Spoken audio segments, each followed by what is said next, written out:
with, then a question then arises as to whether those who are actually the ballots appearing in the ballot boxes were torn from the booklet, because there's nothing to compare with.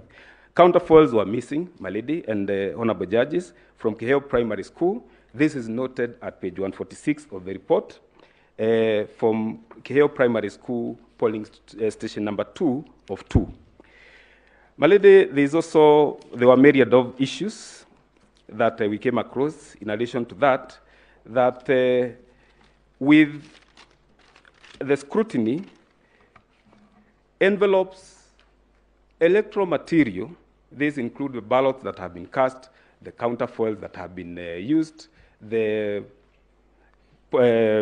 register in the polling station, all those electoral materials that the regulations require that they should be deposited in the ballot box in tamper-proof envelopes.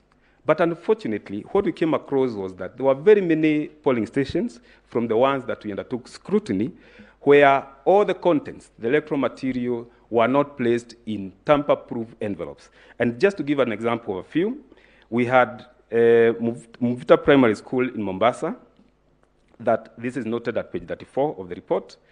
Polling station, also Mutembei Primary School polling station 7 of 7, there were 7 polling stations. That happened also in Mikindani Primary School, polling station number 7 of 9. This is noted at page 80 of the report. We have Chepkutung Primary School, polling station number 1 of 3.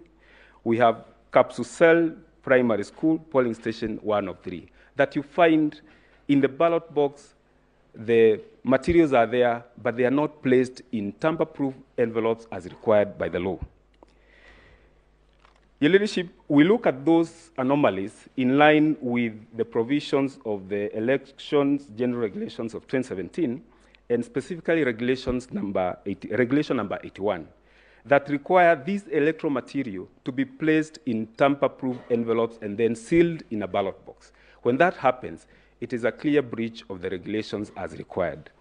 And then these anomalies, again, it is my humble submissions that I also speak to the requirements on the Article 86D of the Constitution.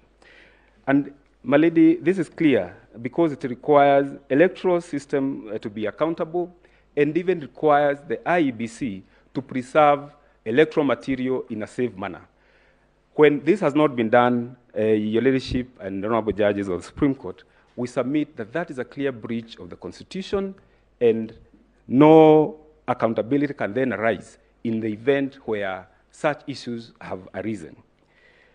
My lady, having spent my minutes on the issue of scrutiny at Forodha, I'll now hand over the floor to my learned friend, Joachim Bosche, to comment on the scrutiny of the technology process. Thank you very much and I appreciate it. Thank you.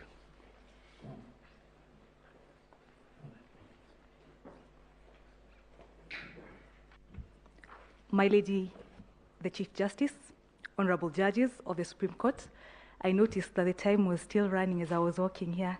I hope I'll recover my seconds. As my learned brother has indicated, I'll be going through briefly what happened at Anniversary Towers. Just to add that, my lady, we have already seen the gaps from what my brother, Mr. Njomo, has said. The breaches, the illegalities, and the gaps that were there in the collection, the tallying of the numbers. My lady, what we have been told by the first and second respondents, as you will see it happening even as we went to Anniversary Towers, is the attitude of get over it, it's over.